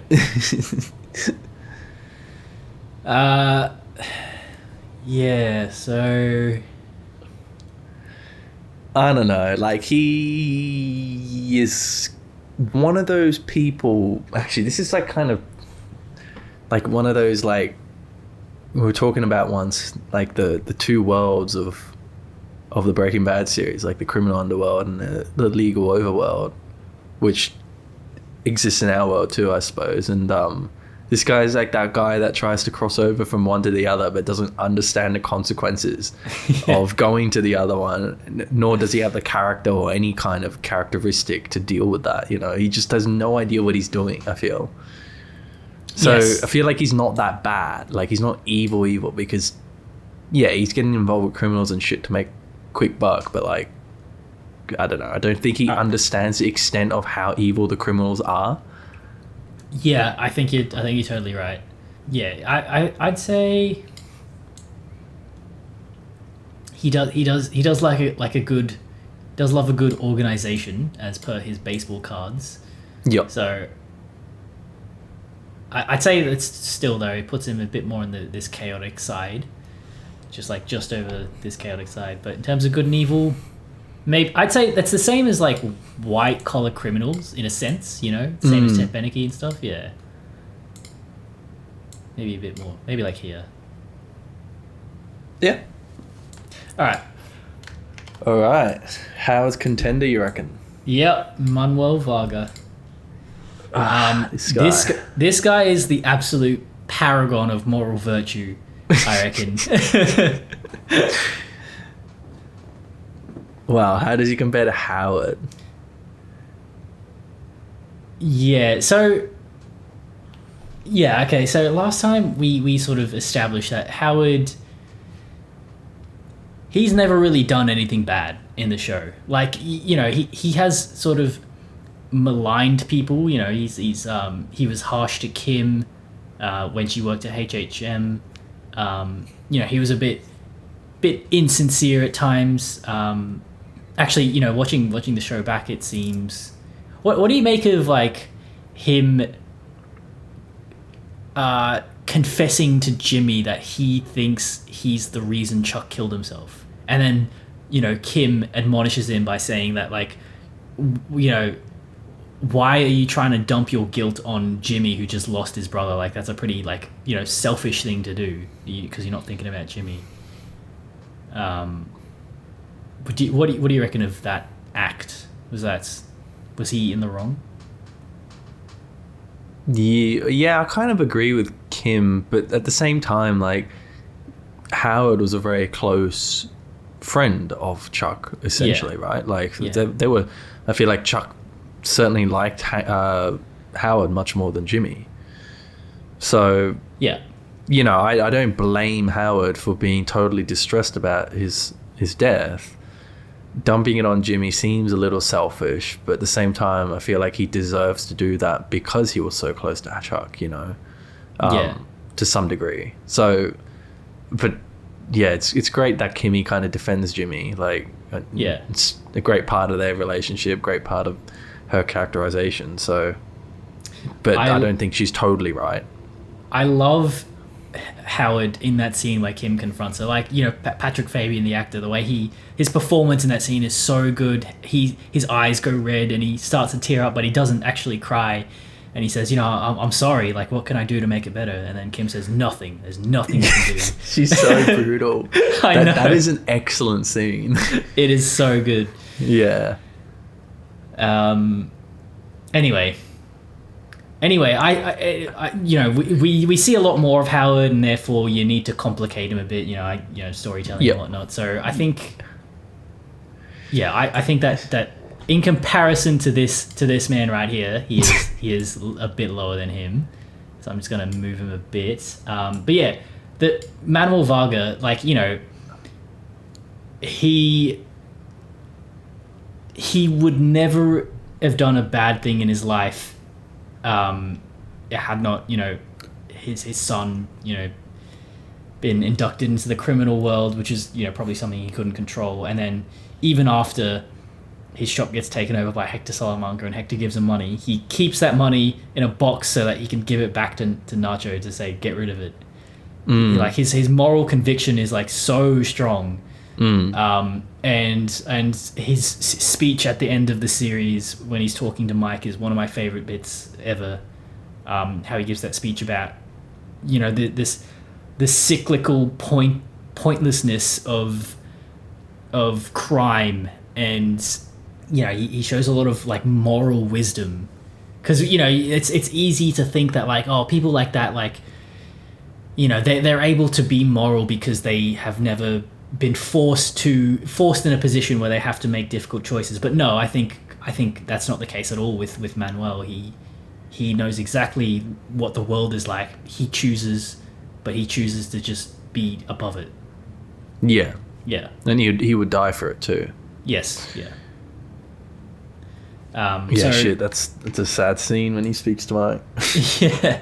Fucking hell. Therefore, our you're gonna put him right in the corner. Right in the corner. Our boy Manuel, God bless him.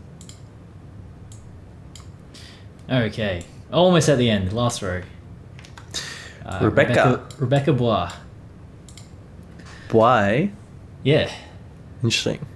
Not a whole lot to say about Rebecca. I mean, you know, it feels a bit wrong to judge her for leaving Chuck, because, you know, she needs to chase her own happiness. Like, she was unhappy. And he lied to her, right?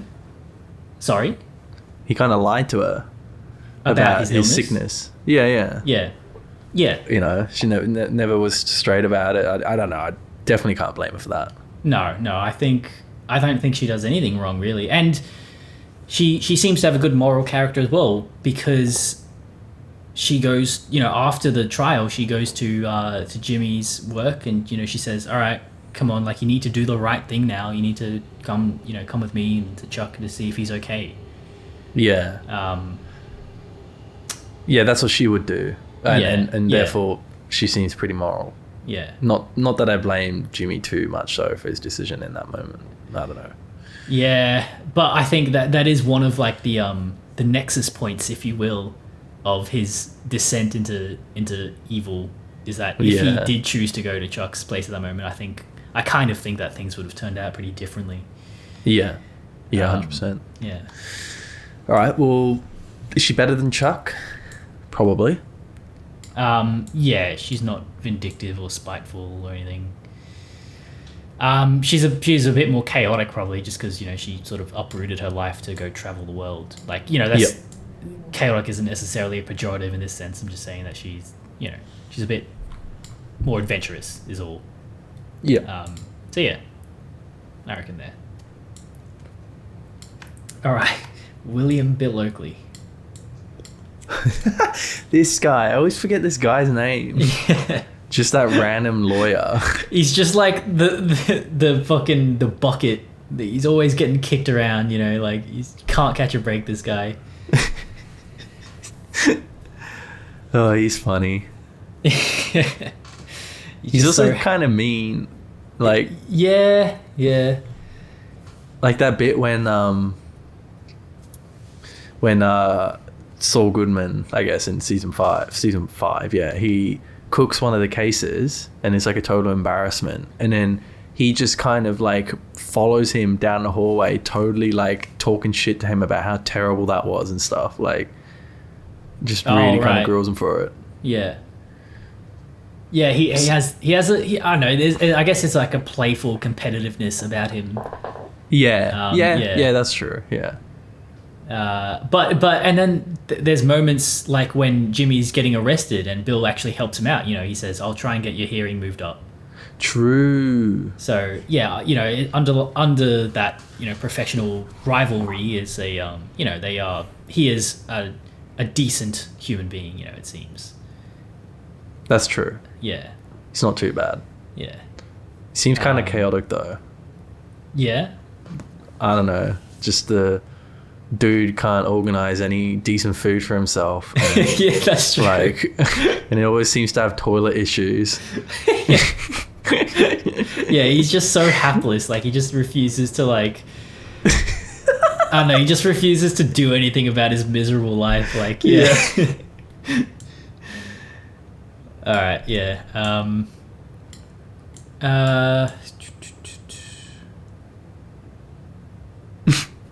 Maybe like. Yeah. Yeah. As far as lawyers seem pretty lawful, I suppose, but he's probably one of the more chaotic lawyers. Yeah.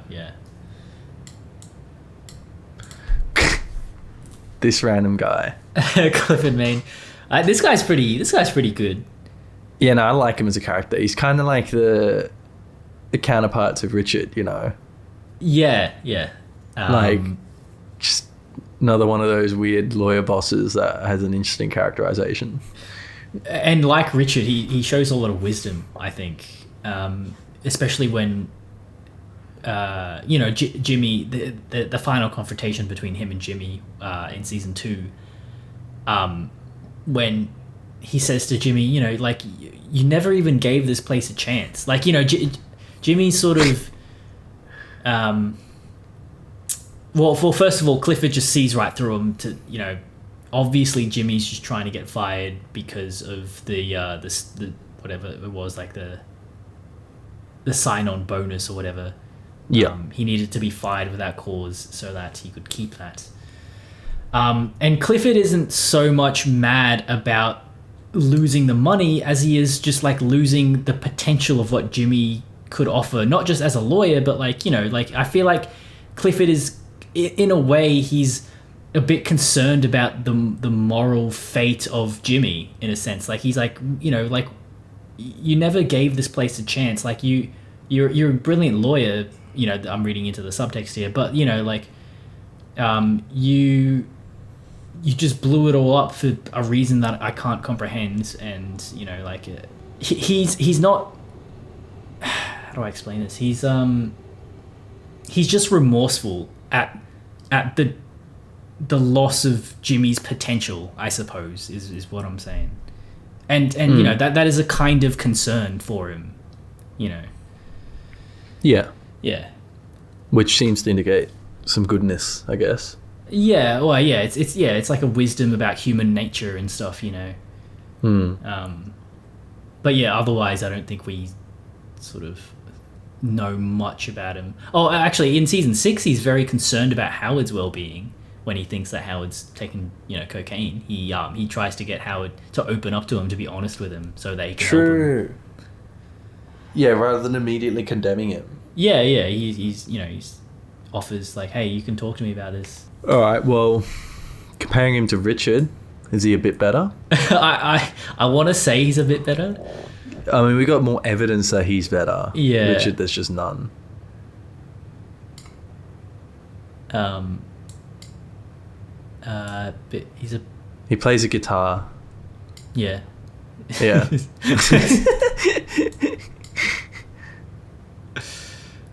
Okay, this feels wrong. The film crew being above Clifford. I feel like what the fuck? Yeah. They're gonna be way down. Yeah, Oh, but I feel like yeah, hang on. Something up here. Maybe we should move those two lawyers up a bit. Yeah. Okay. Actually, yeah, that's a good point. And somehow, yeah, the film crew's better than Richard. Oh no, okay, that makes more sense. Yeah, that looks better to me. I'll move Steve up. I don't think there's any reason why he should be low on the goodness scale.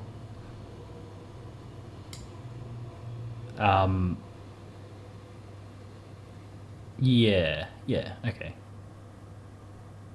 Move Bill up as well. Maybe I'll move Kim down a bit. What? I'll move everyone else down. Don't worry. Because she was way higher than Kevin. Yeah, but Kevin's the one that wanted to evict that guy while she opted to keep him there. All right. Francesca Liddy.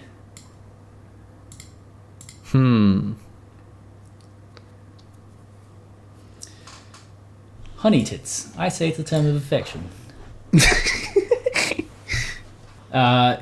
She's interesting because, like, you know, the thing we see of her in Better Call Saul is obviously how she's this bright, chipper, you know, sort of like worker when she first meets Saul, and then Saul beats her down into this cynical, you know, like a joyless woman.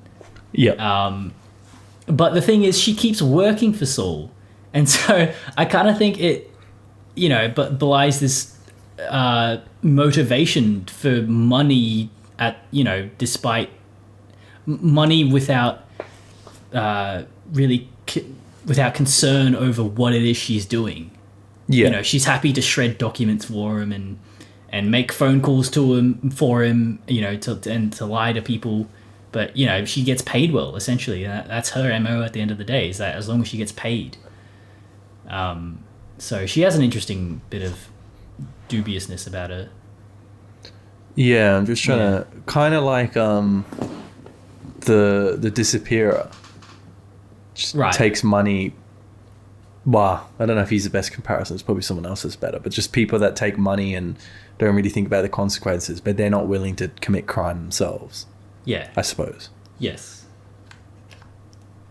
But yeah, her transformation is interesting. Yeah. Parallels with basically half the characters of the show. Yeah. But yeah, it's... Say she's definitely not great if you're working for Saul Goodman as his accountant or receptionist or whatever she is, then you know, you're probably not too flash in terms of goodness. But certainly obviously better than Saul, because she's unaware, I imagine, of most of the things he does. I reckon she's maybe just below the line, maybe. Yeah, like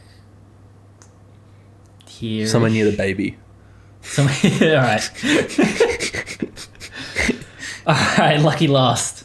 Oh, my favorite. Your favorite, Werner Ziegler. Favorite. Mr. Ziegler. The stars are so pretty in New Mexico. I think I will go get a better look. Mate, brings tears to my eyes. It does, that scene.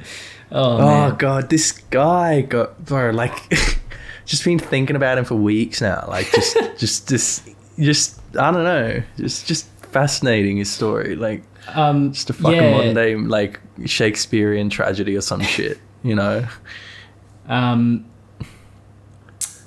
You know what? He shares something in common with Daniel Wormold in that he he just doesn't realize, he doesn't understand what the criminal world is. He doesn't realize the extent of how actually like dangerous it is. Yeah. Yeah, he's like, Exactly. He has a surprising ignorance to like to the world he's willingly involved in. Yeah, it's really interesting. Yeah, he's Yeah. like, an ignorance, but like some sort of blissfulness, I would say. Bliss, I guess. Where he just kind of wants to assume that things won't be so bad. Yes, You know, like he just keeps pushing and pushing it, even though he's being told that, yeah, you're gonna pay the ultimate consequence if you keep doing this shit. But he kind of seems to be blissful, like it'll be fine, you know, it'll all be fine in the end, kind of thing. But of course, it's not fine. Like, it's interesting. Yeah. It's so sad. Like some real, yeah, just destined for that fate, you know. Something about it. Anyway. I reckon he might be good chaotic somewhere in that section. Yep. Yeah. Yeah. Similar to Wormald, I guess. Yeah.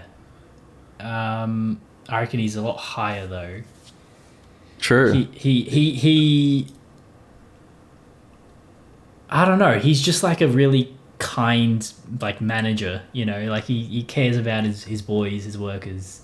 Yeah, true.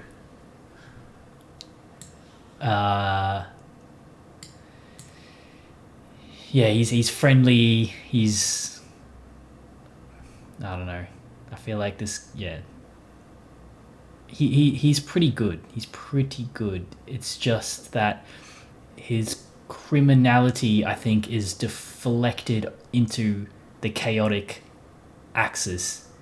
True, that's a good way to put it. Yeah, because it doesn't make sense for it to like be a constituent part of his good and evil axis. Like, you know, he's a criminal because he is chaotic. You know, he just doesn't understand what he's. Do we have it? Finally, someone that's somewhere good in and chaotic. Yeah. And he orchestrates a whole prison break. Like, he disables the cameras and shit with the laser pointer, and and he saws off the locks and stuff. Like, that's pretty chaotic, you know. Yeah, he's an engineer at heart, I guess. Savvy man. Yeah. True. Guess that. Yeah. Old Ziegler. All right. Done. That was a lot of characters. That was. All right. Once again, we'll do a final check. Anything look wrong to you? Anything you want to move? I guess it's a bit small. Hey, like the things. I'll try and.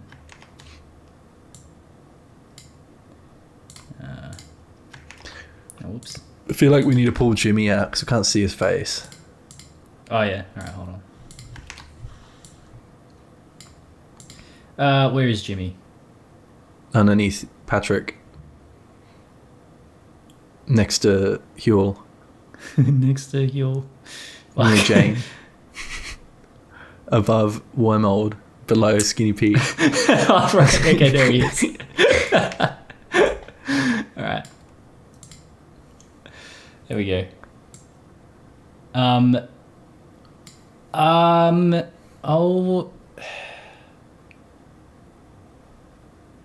You know what? I'm gonna lower everyone on this axis a little bit. Yep. I'll leave Jimmy there. Yeah, he gets a little extra for being Jimmy. I feel like, yeah, I want to lower Crazy a little bit. Yeah, sure. Why do we put him so high? I Surely don't that know. guy's evil as. I reckon he's at least as evil as Victor. Well, speaking Yeah, of which, I feel like Victor could be lower. Yeah. And Tyrus a little bit. Maybe we could lower Saul too. I don't know. Saul, yeah. Dude is pretty dubious.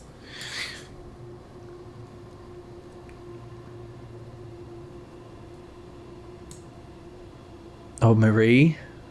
Put her a little more in the chaotic section. maybe. Yeah, she's a kleptomaniac. Yeah.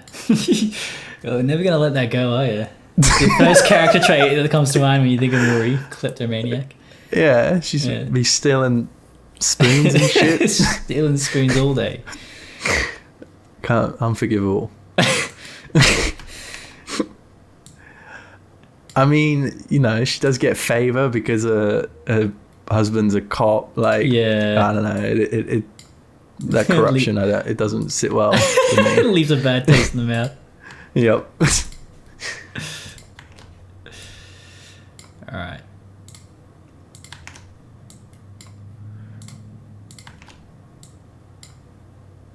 It's interesting, isn't it? The Salamancas are all in a group there. There's like some great correlations here, and then the two neo-Nazi types, Jack and Todd, are together, and then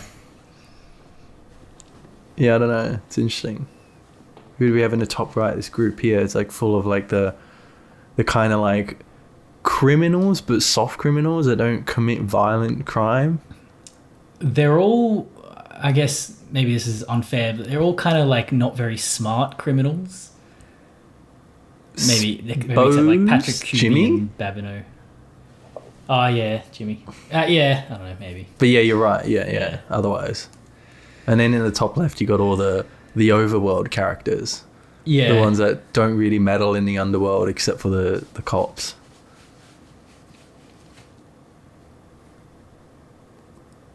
Yeah, it's interesting. It makes sense, the grouping.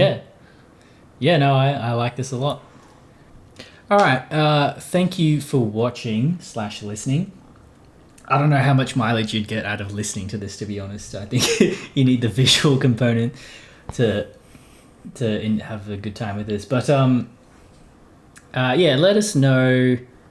Let us know if you agree or disagree with any of our selections. I'm sure you will.